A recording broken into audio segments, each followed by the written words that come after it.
মনে করেন আপনার কাছে সব আছে, টাকা পয়সা, বাড়ি গাড়ি এবং একটি নিখুঁত জীবন, কিন্তু একদিন আপনি স্বেচ্ছায় সব ছেড়ে দিলেন। হ্যাঁ, স্বেচ্ছায়। আপনার পকেটে 0 টাকা, পরনে শুধু এক জোড়া জামা, আর হাতে আছে কেবল একটি মোবাইল ফোন। এমনটা কেন করবে কেউ?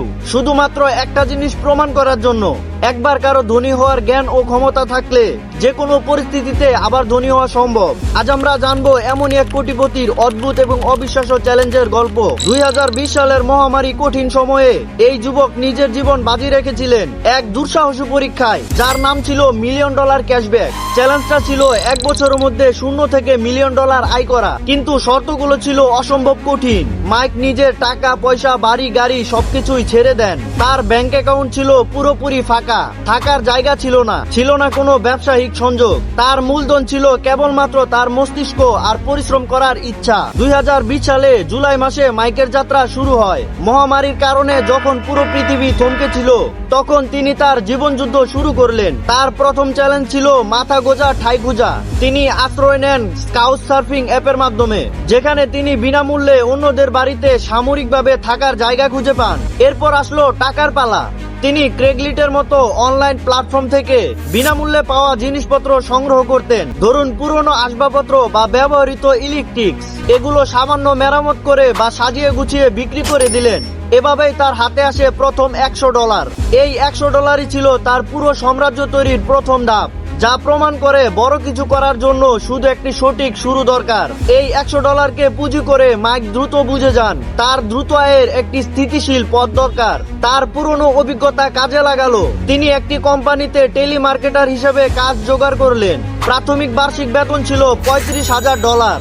একজন কোটিপতির জন্য এই বেতন কিছু নয়, কিন্তু শূন্য থেকে শুরু করা মানুষের জন্য এটা একটা বিশাল সুযোগ। মাইক নিজের অভিজ্ঞতা এবং কঠোর পরিশ্রমের মাধ্যমে খুব দ্রুত ব্যবসায়িক সিঁড়িতে উঠতে শুরু করলেন। তিনি তার এই ব্যবসায়িক চারিটাকেই মূল প্ল্যাটফর্ম বানালেন। একটি গুরুত্বপূর্ণ বিষয় হলো, তিনি এই চ্যালেঞ্জের পুরো সময়ে একটি রাতের জন্য রাস্তায় ঘুমাননি। তার মানে বোঝা যায় ধনী মানসিকতা শুধু টাকা নয়, এটা হলো সংস্কার খুঁজে নেওয়ার ক্ষমতা।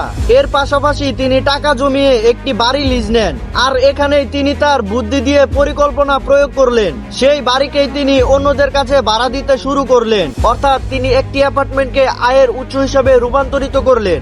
একদিকে চাকরি, অন্যদিকে ভাড়া থেকে আয়। এভাবেই তার পুঁজি দ্রুত বাড়তে শুরু করে। কিন্তু এই যাত্রা মোটেও ভালো ছিল না। একটানা মানসিক চাপ এবং শারীরিক পরিশ্রমের কারণে তার শরীরের অবস্থা খুব খারাপ পর্যায়ে চলে যায়। মাইকের শরীরের খারাপ অবস্থা হয় ঠিক তার চ্যালেঞ্জের শেষের দিকে। চ্যালেঞ্জের সময়কাল 1 বছর হলেও শেষ 2 মাস বাকি থাকতেই তিনি থামার সিদ্ধান্ত নেন। চ্যালেঞ্জ থামানোর সময় তার মোট অর্থের পরিমাণ ছিল $9,35,000, যা বাংলা টাকায় প্রায় $8,73,00,000 তার লক্ষ্য ছিল $1,000,000 করার। অর্থাৎ তিনি তার লক্ষ্যের 93.5% পূরণ করেছিলেন। তিনি তার লক্ষ্যের খুব কাছাকাছি এসে নিজের মানসিক স্বাস্থ্যের অগ্রাধিকার দেন। মাইক বলেছেন, এটাই আমার জীবনের সবচেয়ে কঠিন সময় ছিল। এর আগে আমি কখনো এরকম অনুভব করিনি। এই গল্প আমাদেরকে কি শিখায়? মাইক তার নিজের লক্ষ্য পুরোপুরি সফল করতে না পারলেও তার লক্ষ্যের কাছাকাছি তিনি ঠিকই পৌঁছেছেন।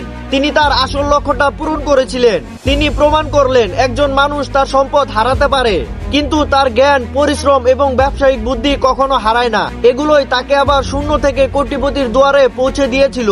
মাইক ব্লকের এই গল্প শুধুমাত্র একটি চ্যালেঞ্জ নয়, এটি হলো পরিশ্রম, উদ্ভাবনীয় বুদ্ধি এবং মানুষের ভিতরে থাকা ইচ্ছা শক্তির এক জীবন্ত প্রমাণ। যদি আপনার পকেটে টাকা না থাকে, কিন্তু আপনার মস্তিষ্কে জ্ঞান এবং হৃদয়ে সাহস থাকে, তাহলে আপনি যে কোনো কিছুই অর্জন করতে পারবেন। তাই এখন আপনার পালা।